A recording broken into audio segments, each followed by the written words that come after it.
Hello everyone, welcome back to Maverick Mods.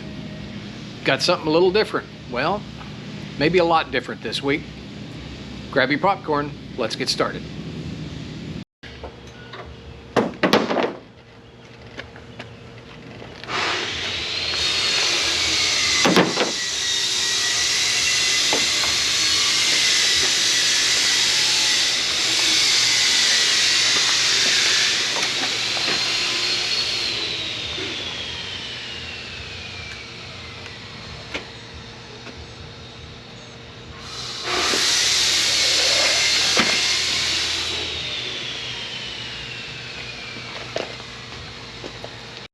What the heck did I just unload?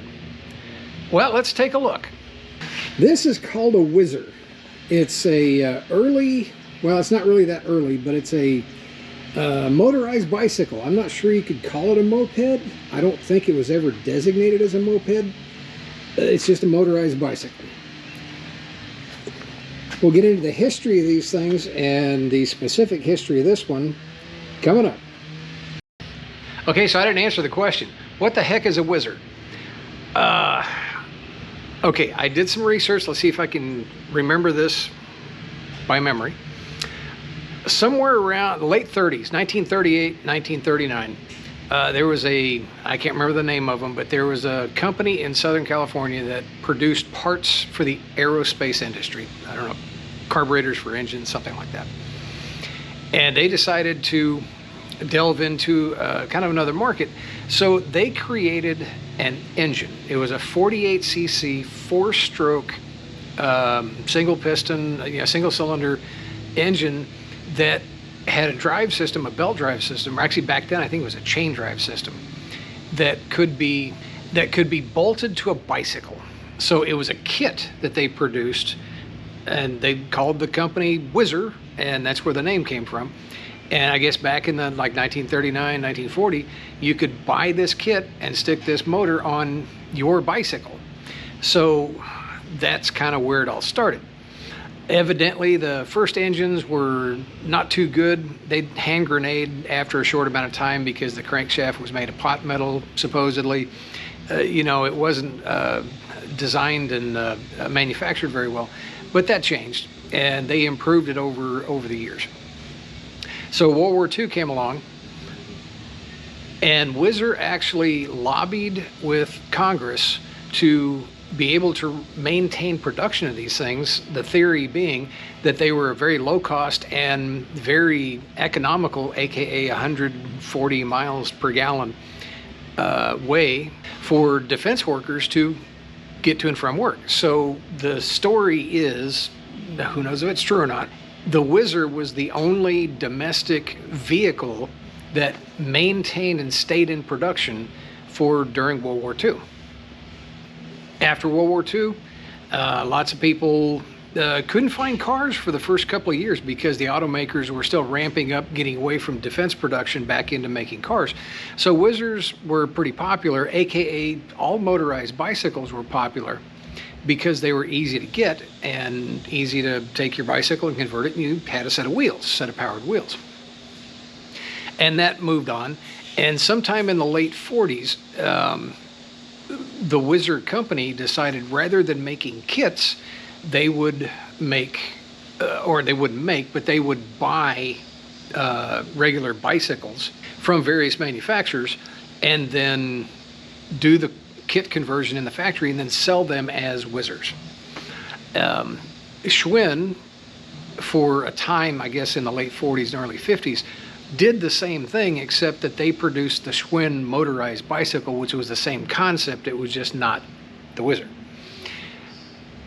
Fast forward, this continued on. Whizzer was successful for a few years. They made several different models, but by the early to mid 60s, there was a lot of competition, and smaller motorcycles were coming out, aka the Honda 90, the Dream, things like that, where the motorized bicycle itself kind of lost favor. So somewhere either 1964 or 1965, Whizzer ceased production. Fast forward to I believe it was 1997. Somebody bought the rights to the Whizzer name And I guess there was somebody had a big stash of parts and whatnot, and the Whizzer motorized bicycle went back into production and stayed in production until the late 2000s. I think it was 2008, 2009, maybe 2010. And they came out with, over that period of time, they came out with 4 or 5 different models. Okay, so that's a history of the Whizzer. What do we have here? Well, let's take a look-see. Well, the first thing that sticks out is it's got a tag there with the name on it. It's got the name there. It's got the name there.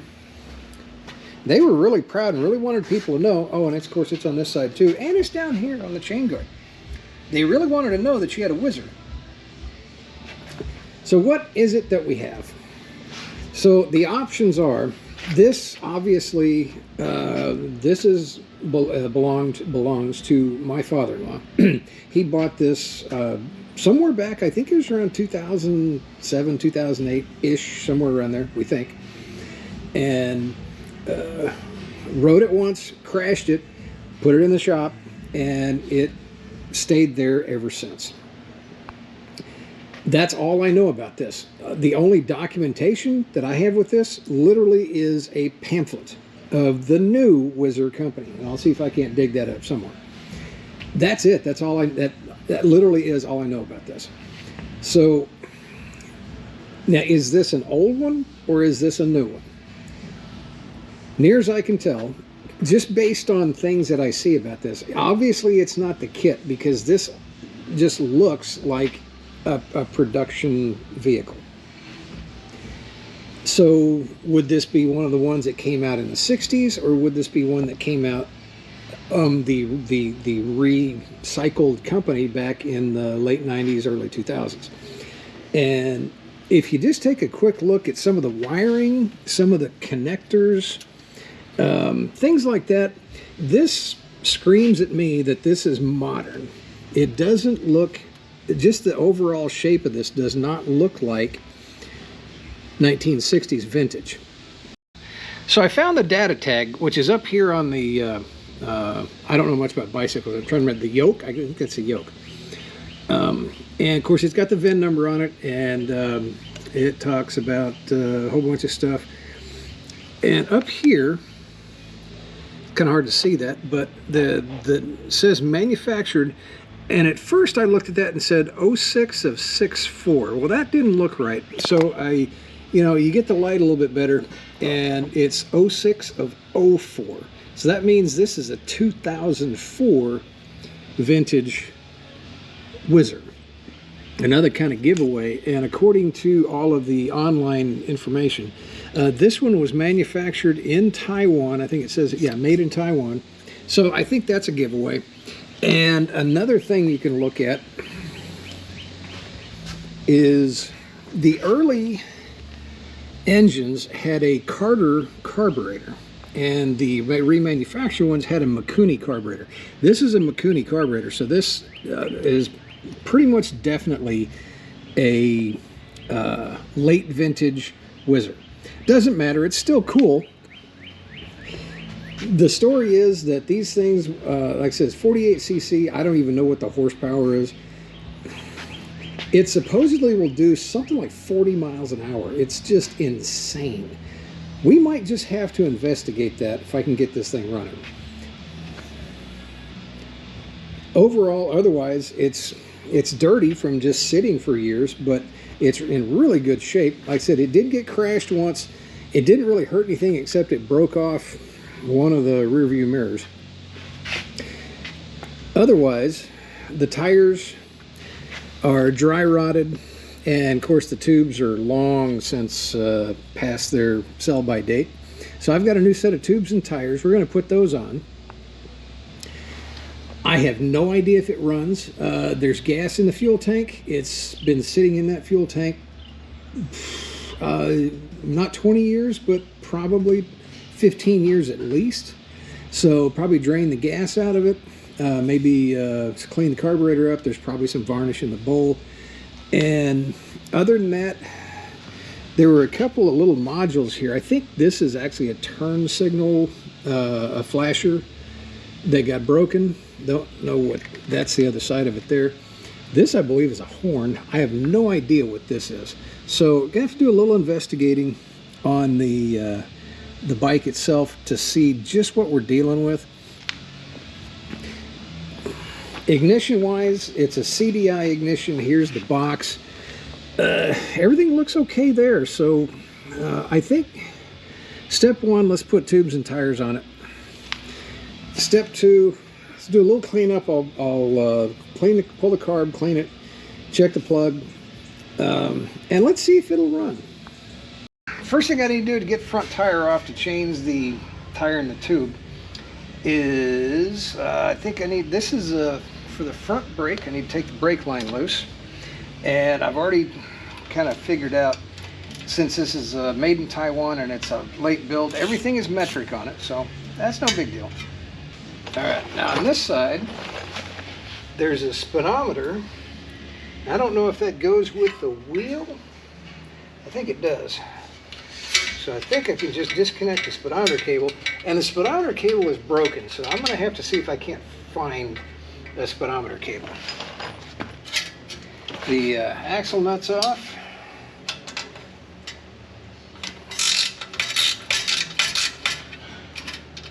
Will this thing just slide out? Probably not. This might be a little tougher than I thought. There we go. Okay, there's a couple of captured washers in there. And I think, well, it still's not coming out. This might very well be the project where I lose some fingers. What else is holding? Oh, front fender. There we go. All right, we have a front tire. Let's get this on the bench and put a new tube and tire in. Guys, I haven't changed a bicycle tire probably since I was a kid. And the only thing I know about this, the rim here is actually aluminum. I'm assuming it's anodized aluminum. I want to try and protect that. So I'm going to do it the old school way. I've got it clamped to the bench as best I can. This might be entertaining. We'll see. I'm going to see if I can't kind of use a couple of screwdrivers, use some rags to protect the rim, and just see if I can't peel this guy off.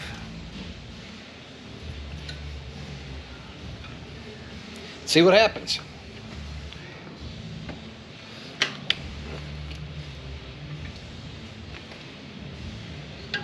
Said these tires are definitely dry rotted, so I'm not worried in the least about trying to save them. Okay.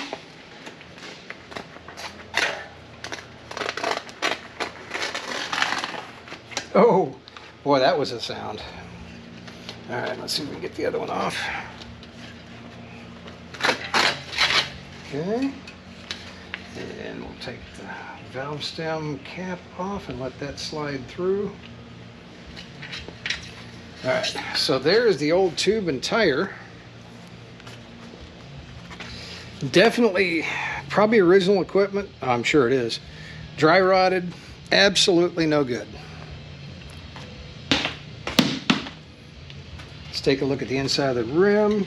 There's a little rubber strip here. This goes back to bicycle days, obviously. It's a little rubber strip here that I'm going to change because I got a new rubber strip with the new tubes and tires.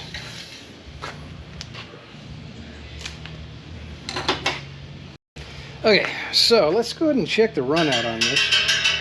Oh, that's not working.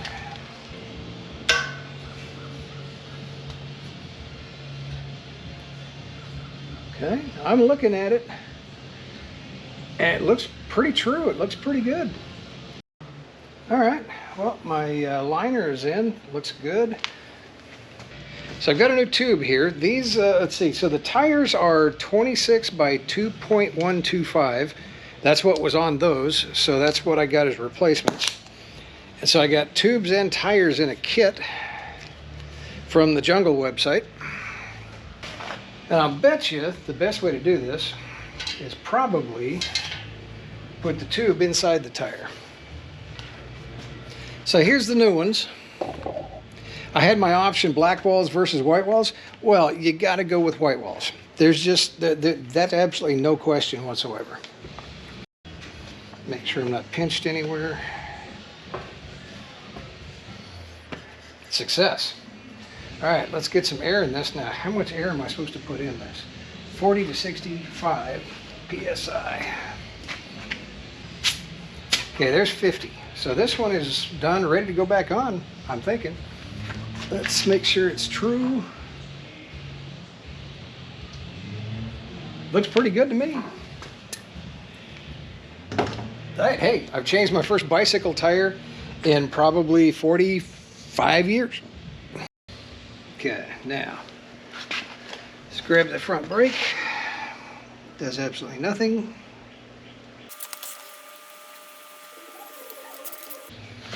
See what that does. Okay, feels like it's got brakes. All right, we're gonna leave that for now.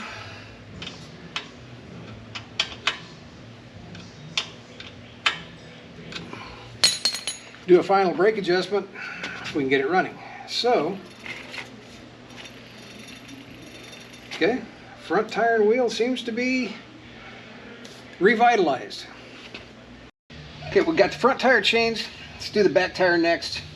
This back wheel, well, it's either going to be easier to take off or it's going to be harder to take off. I'm not sure which. I've got the chain on the opposite side for the pedals, which should just come off or come loose when I slide the wheel and the axle out. On this side, I've got the drive belt, and before I go nuts, it's pretty tight. Just checking and see what the tension's supposed to be. And maybe the drive belt will slide off when the wheel slides off. We'll see. Yeah, it'll just fall out eventually. All right, let's pop the chain off. Set that to the side. Drive belt.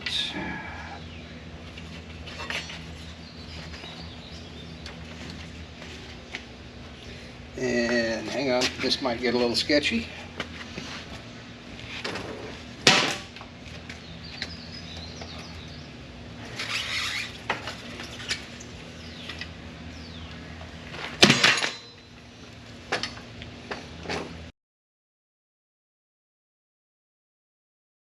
Let's see if we can get this engine running. So, like I said, the fuel that's in this tank, don't know how much is in there.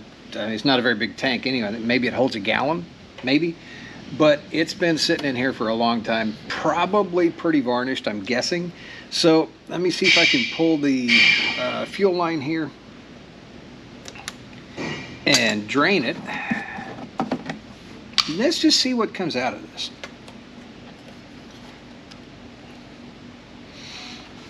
Okay, so let's stick that there. Open the petcock. Hey. Well, it smells like gasoline.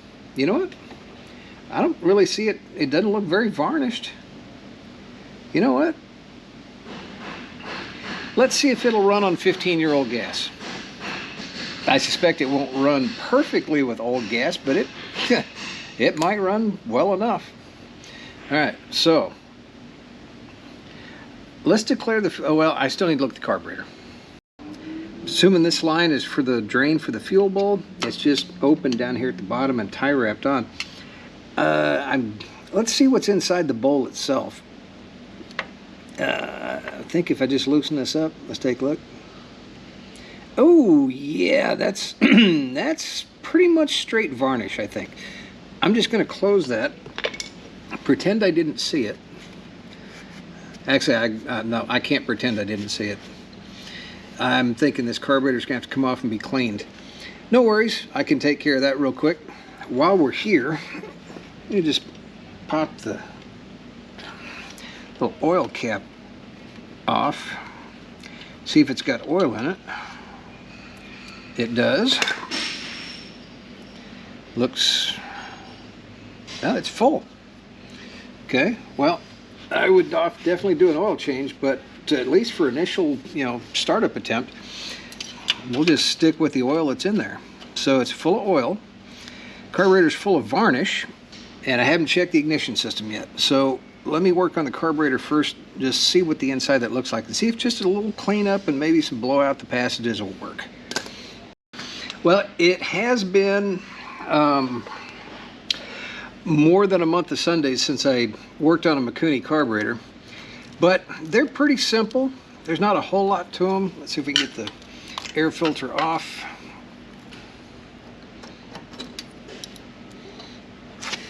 One carburetor. All right, let's get this on the bench and get it all cleaned up. Let's give the exterior a little squirt and clean just some of the dirt and grime off of it. Probably a good idea to do that because we don't want all this dirt to wind up inside the carburetor. Kind of counterproductive. It's actually not that dirty on the exterior. There we go. And the gasket, well, it's actually kind of an O-ring. I think it kind of survived. It's a little nasty, but it's not bad. I mean, it did a lot of debris, just a lot of varnish. That's just old fuel. Let's clean that out.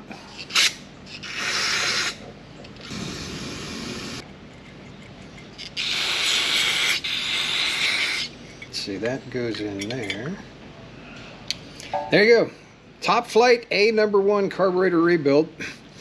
I lost the receipts for all the parts though, you know how that goes.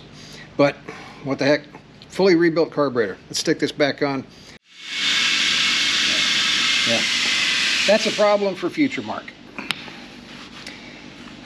So I'm reasonably certain that we've got the gas situation under control.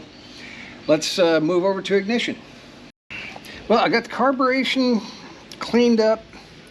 Let's work on ignition next. Let's just take a quick look at the spark plug. See what we got. Well, it wasn't on very tight. Maybe it's not supposed to be on very tight. So let's see what we're looking at here. It's a lot of threads. Oh, well, it's definitely, I can't say it's seen worse days. It's not seen better days. You know, my guys down here at the local O'Reilly's have a replacement spark plug. I went ahead and ordered that up. It's not an NGK, but it's a, what is this thing? It's an Autolite. Cross references, we checked it out, and it matches up. Threads are right, length is right. It looks pretty much identical. It's got a little cap on it here that this doesn't have, so I guess I just take that off. Let's put a new spark plug in.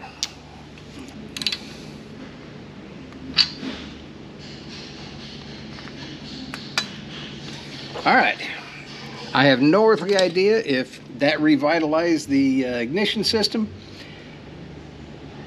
Let's move on to the next thing. Let's take just a quick gander at some of the controls here and make sure. So we check the throttle. I've got a choke here. So up is on for the choke, so I know about that. There's something weird about this, and I don't exactly know what it's for.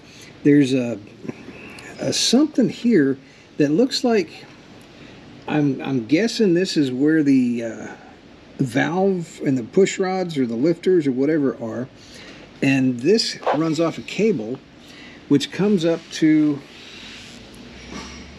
this side of the handlebars, and it's got this little lever here, and that lever moves that. Spring loaded. No earthly idea. I don't know if that's a compression release. It could be. I guess one way to find out, maybe because this thing won't move unless you pull the clutch in when you pedal it. So maybe that's a compression release so you can start pedaling and spin the motor over. That's my best guess at this point. Let's give it a try.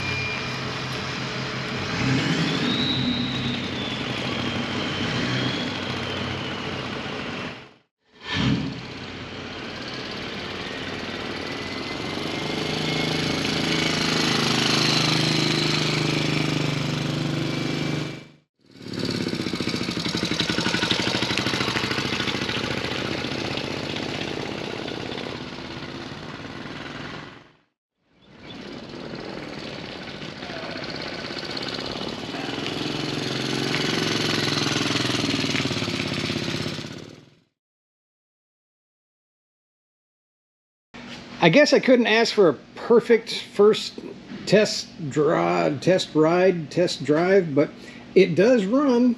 Probably have to go through and do some carb adjustments, figure out why it died. Could be bad fuel. I mean, you know, I've swapped the fuel in the tank.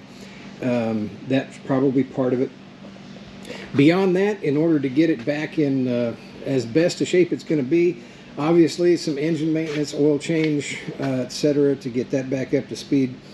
Tires are good. Brakes, I can check. The front brakes are drum brakes. I can check those. I don't know. All I can do is check them. What else? Some of the components here that are broken, see if I can kind of get those back where they're supposed to be. The speedometer cable is busted. I'll have to see if I can find a new speedo cable for that. What else?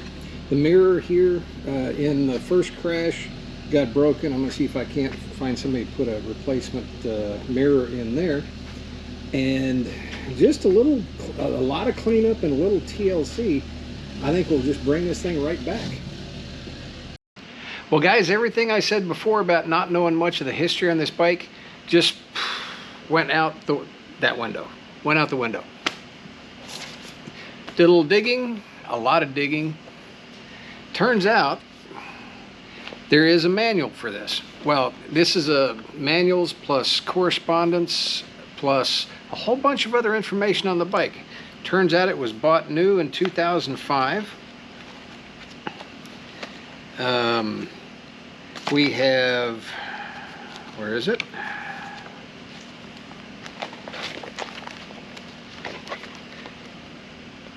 An owner's manual. We have a dealer prep plus a service manual, a parts catalog, which unfortunately, since the company is no longer around, really doesn't do a whole lot of good, but it's original documentation. And the ultimate, the original title for this motorbike, which is the dealer title. It never was registered, so this title actually is the original title for this Whizzer. Not sure what that means. Most states, you don't even have to register these things because they're not. It's not required to register. But I actually found a title for this thing. I am just absolutely floored. Also, a lot of correspondence talking about problems with getting it running right from the very beginning. It would run about a half a mile and then die, which is what happened to me.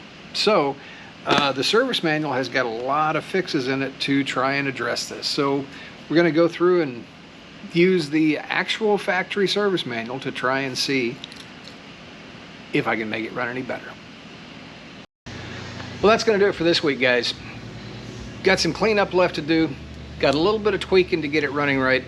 Hopefully just a little bit of tweaking. If it's more, the follow-up video will be either really short or it could be longer, depending on what it takes. That having been said, I need this Whizzer, I hate to say this, like I need a hole in the head. I have no use for it. So when I'm done with it, it's going to be for sale. If anybody's interested, let me know. I'll put my contact information down in the description down below. Certainly appreciate everybody watching. Big thanks to all you guys for tuning in every week. Next week, back on the Firebird. Please like, share, subscribe, notify, you know the drill. It really does help me out. Everybody, have a great day.